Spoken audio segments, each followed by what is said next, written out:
Up, you guys, good morning. In today's video, we're going to talk about the problems with all the cars. They might look great, but it's like a catfish thing. I don't know if you guys know what catfishing is. Like, you know, girls online have a pretty picture of themselves. You meet them in person, they look like, you know, rough. But yeah, hold on. I'm being unsafe. All right, now it's better. I got Bean with me right now, and we're going to the shop, and we're going to, well, first we got to take apart the Lexus. I guess we'll start with the Lexus. So the Lexus has quite a few issues, not as much as the other cars. We're going to go through each one in today's video, but right now we're starting off with the Lexus. I'm on my way to the shop. It's got a pretty gnarly exhaust leak, and it kind of sounds like the motor's ticking. Let me pull into the shop, and then I'll give you a look at what I'm working with, and I'll turn it over and you guys can see exactly what I'm talking about. So give me a few minutes and I will show you what we're working with. So also another thing, while I'm getting in the Lexus, seats torn up pretty badly. I do need to swap those out. Keys.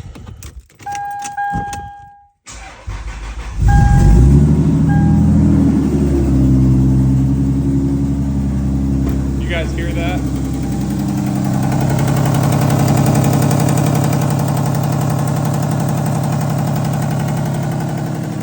I'm almost positive that that's going to be as loud as it is on the camera as it is in person. But yeah, it's ticking kind of bad. So you saw in the video where I pointed. Let me give you a little closer look. So I don't know if you guys can see, but there is a couple of bolts down there. There's one on that side. Jesus. There's one on that side, and then there's one on that side. And I think that they have backed out some from the car being static low and kind of like scraping the exhaust and pulling it back. I think it kind of separated the bolts. So what I'm going to get into real quick, I got to pull this side skirt off. I need to drive the car up on some blocks so that we can get underneath the car. And then we're going to tighten that up real quick. I'm going to knock that out. We got a show this weekend, so I kind of need the Lexus not to sound like a freaking lawnmower. But yeah, I'm going to rock that out real quick, and then I'll be right back and I'll show you some more stuff that we got to deal with. Okay, so I have news. Not good news, I don't think. So I tightened the bolt that I thought was the problem. And either I'm missing something or it's leaking somewhere else. There's a chance that somewhere in the exhaust that I could have bottomed it out. I haven't been able to look at it that well. I'm going to check that another day. Honestly, I just don't have the time to handle it this weekend.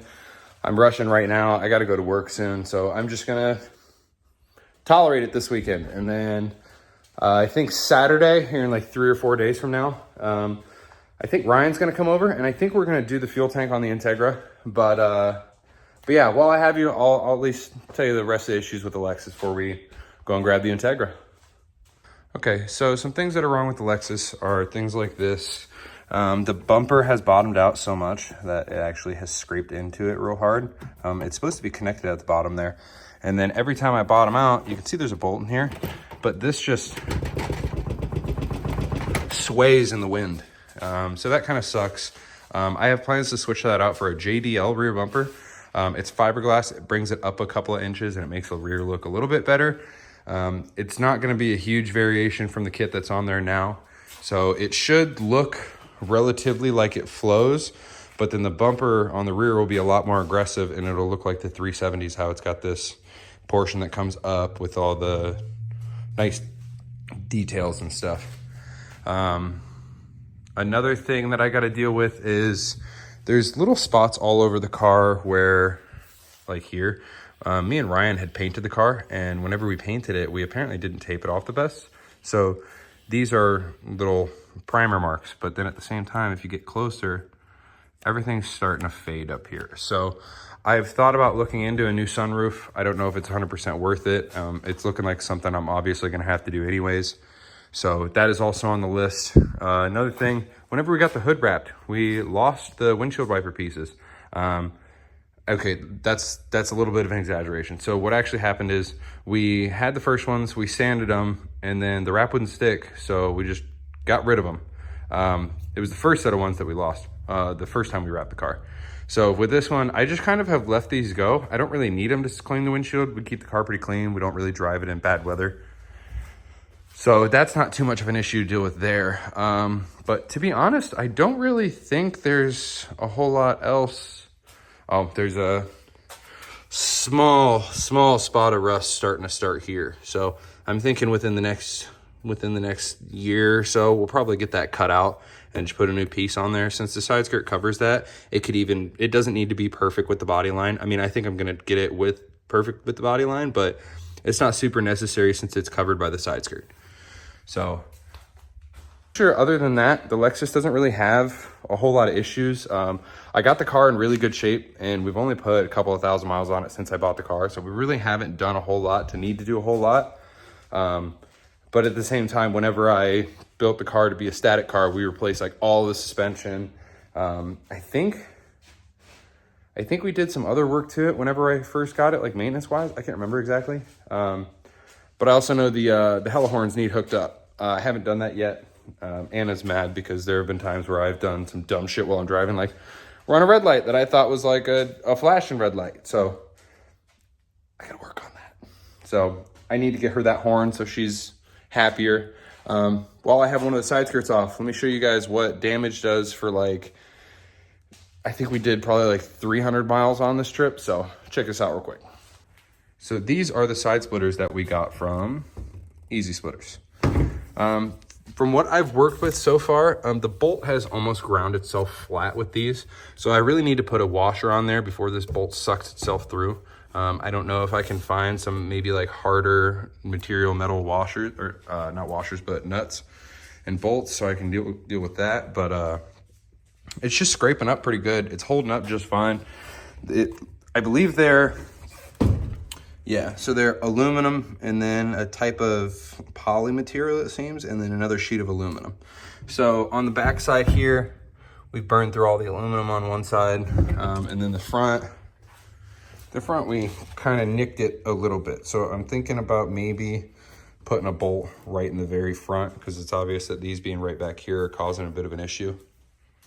Yeah, at the moment, that wraps it up with the issues on the Lexus. I would love to get into the Z while it's right here, but it's going to be easier for me to get into the Integra because we're going to be working on the Integra. So I will show you guys that here in a little while. I got to get to work today, so I will be back here in a few days. I will see you guys in about 30 seconds. So I'll see you guys then. Okay, I'm back. It's been a few days. Work was good that day. Not too crazy, nothing crazy. So let's talk about the Integra while we got it here. The Integra is actually my worst car. So let me show you why. So other than the fact that it has been sitting outside my house for like a week and a half because I've been driving that thing every day. This thing's super rusty, like really rusty. Everything, like keys and everything still go in the doors. The quarter panels are absolutely smoked. So a long time ago, the quarter panels, you used to be able to like see through these and see through the floor. You can tell it used to be green. But I sanded and Bondo filled them and put them spray. Dude, it's so bad. There was no good way to save this car unless I just took the interior, took the motor, and just swapped it to a new shell. So for what it is, the car is absolutely great. I don't have any issues with it at all. I think it's one of my favorite cars that I've owned over the years, especially considering the fact that I got it for $1,000, like literally 4 years ago. Motor's got 130,000 miles on it. Interior's pretty solid, actually. There's no real, I mean, it's a little dirty, but there's no real issues with the interior. Everything's pretty solid. It's got a couple of oil leaks. It's got a fuel leak. We didn't get the tank done, so that's why this is just kind of sitting here being recorded like this instead of being lifted up and worked on. But this thing's rusty as it gets. We tried to lift it up at one point, and I don't know if it's this side. Yeah, it's gone. You can see the pinch weld just bent up. So that was really awesome. I loved that. But other than that, the car runs good, drives good. I have no issues with it. I've been daily in it for like 4 years. The only thing I've replaced on it was a distributor. So other than that, Integra's solid. Let's move on to the truck. So the truck is very obviously the newest toy. Being the tow rig and buying a used vehicle, you try to buy something that doesn't have any issues. With me balling on a budget, we kind of got something with a little bit of issues. So as you guys saw in the last video with the truck reveal, small things, mirror's got a hole in it, 2 holes in it, other one's got the same side with the light being blown out. A little bit of touch up here, hole in the grill here. We do have parts to fix those. We are going to be fixing those in one of the next videos. But other than that, the truck is holding up pretty good. I don't think there's any real issues with it. I had a check engine light pop up for an O2 sensor. Since then, it has gone away on its own. We cleared the code and then it came back. And then after about 5 days of driving, the code cleared itself again. So I'm going to assume that it just probably tripped and then was all cool again after it cycled a few times. But yeah, no more check engine light. So other than cosmetics on the truck, we're all good. So I'm gonna head to the shop and I will see you guys there to talk about the Z.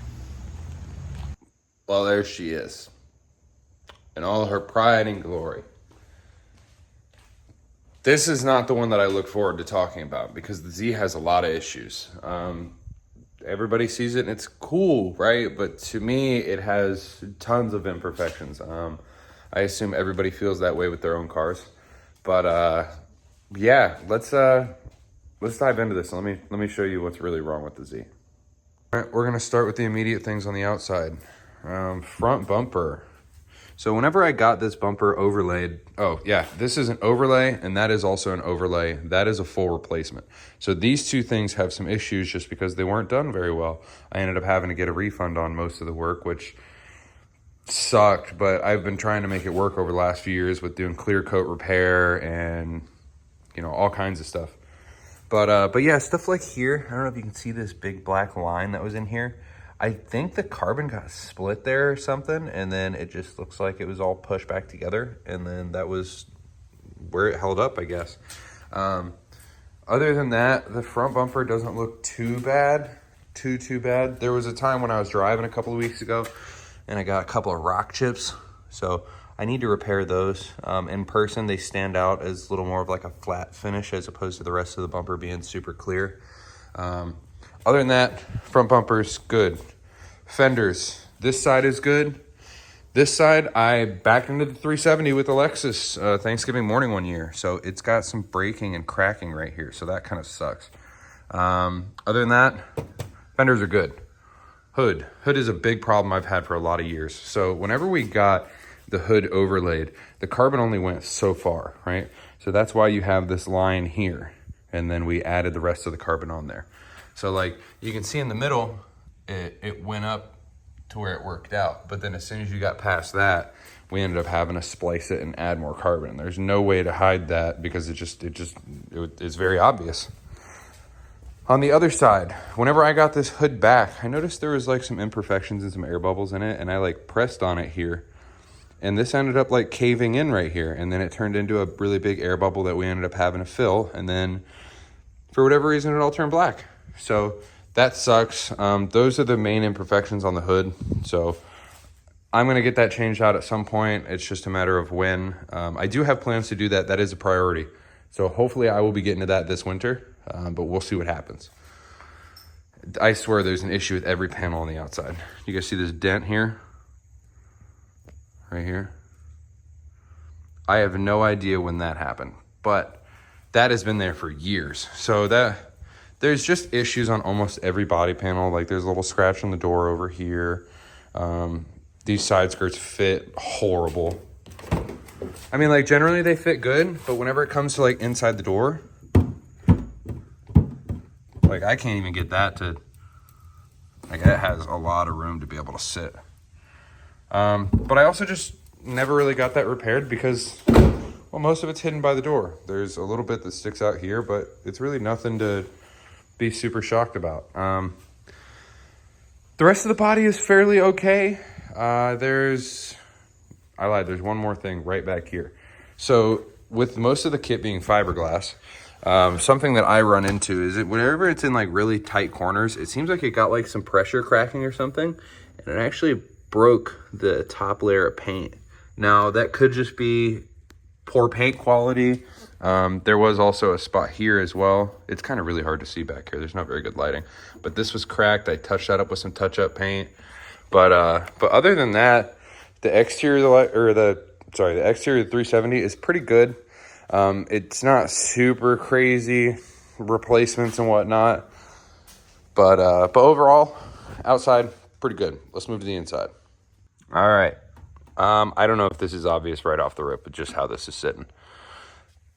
This has definitely taken some tinge to it from use of years and years. I have tried everything I can to clean that, and I'm like running out of options. If you guys have any options to help me figure out a good way to clean that, I would greatly appreciate it, because I have tried what I think is everything to the point where it started to take off some of the leather. So I don't really want to mess with it too much more unless there's like a surefire way to fix it. Ceiling, you can kind of tell right over there. It's kind of drooping a little bit, but it kind of honestly did that like as soon as I got it done. Whenever I first got it done, we spent a few days doing it between me and a buddy of mine, but there was just 2 small spots on the ceiling that sagged, but I didn't have issues with it. Anything after that, it hasn't fallen off anymore. Everything stayed up good. But since the ceiling's a white, it's kind of holding up good. It's kind of hard to tell because with the way that the white shines like through the starry roof liner, it's very easy to see all the stars, even though it has backed off in those 2 small spots. So as much as I really want to do it again, I'm worried that I'm going to have more problems with the roof not fitting as perfect whenever I go to install it again. I want it to look great, but I feel like that's such a small thing to where changing that won't make as much of a difference as I'd like it to, in my eyes. But yeah, let's move to the other side. I gotta show you guys the passenger seat. Passenger seat's kind of rough. Okay, so coming to this side of the car, I don't know if you guys can tell, but here is a little bit discolored. You can almost see like a little bit of blue in there. So what happened with this is I had one of these air fresheners. It's like an oil-based air freshener. I don't know how to say it, but we were driving one day and it came off and fell on Anna's lap, and she was wearing black leggings, and it ended up pulling the color out and stained the seat. Now I had the same thing happen to the Z on that seat too. You can see it's a little worse for wear. Where's my finger? Right over there. But what I ended up doing is there was this stuff. It's kind of like almost like a whiteout for shoes. It's my buddy recommended it to me because he uses it on his. It's kind of like almost like a magic eraser, but what I didn't know is that it basically just reapplies paint. So I ended up getting that for the Z seats, and we ended up just putting dabbing that on the seats, and we ended up doing that a couple of times and, let it dry and put another layer on. It ended up turning out fairly good. It was honestly pretty blue from the black ink before, just the way that it tinted on the white, but now it looks way better. It's considerably better. I'm not eyesoring about it every single time I look at it. But yeah, I mean, I guess the Z doesn't have, that's pretty much it with the Z. I guess it doesn't have as many issues as I thought it did. Oh, I lied, one more thing. I assume you guys can see this white little dot like I can. So on a lot of Morimoto taillights, it has this dot for whatever reason. It's not on this side. I've seen other people with the same exact taillights, and they have it, but it's like 2 or 3 times worse on theirs. So I don't know how to figure that out or fix that, or even if you get new ones, if that's still there. So that's been one of the things that I just kind of gave up on. But other than that, looks pretty good. So that about wraps up today's video. Let me know what you guys think in the comments. Am I catfishing? What do you guys think is worse on the cars that needs handled before anything else? I have some stuff in the works to fix some of the issues, like the truck parts are getting fixed. The Z stuff's kind of on hold. We have a show in North Carolina in about 3 weeks. So we're gonna be heading out to that here soon. And then winter rolls back around and we put the cars away and we start doing builds again. So the door's just shut and that kind of alerted me a little bit. But yeah, everything's good. Everything's holding up fine. Nothing crazy. But yeah, let me know what you guys think. Thank you guys for watching. I appreciate you guys so much. And I'll see you guys in the next one. Peace out, you guys.